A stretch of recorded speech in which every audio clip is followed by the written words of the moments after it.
the Lord Jesus Christ is our shepherd. He is the one who guards us, protects us, leads us.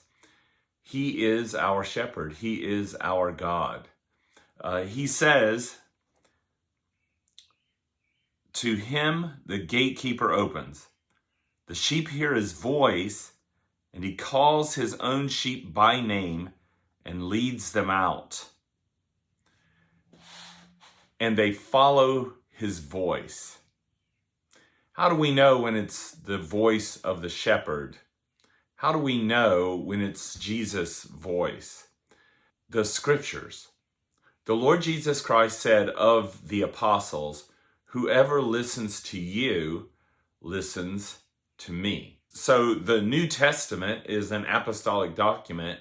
And so the word of Jesus is what we call the New Testament. That is our shepherd's voice.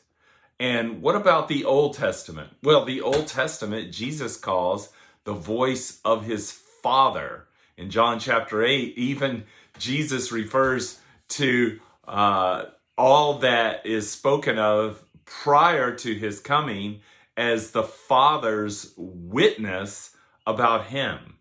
And so the scriptures are the voice of our shepherd. That's how we follow the leading of our shepherd. That's how we know his voice.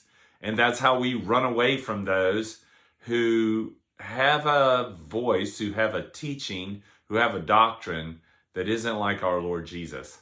Trust the Lord by trusting him through the medium of his word. And then we are following the shepherd who is leading us. Amen.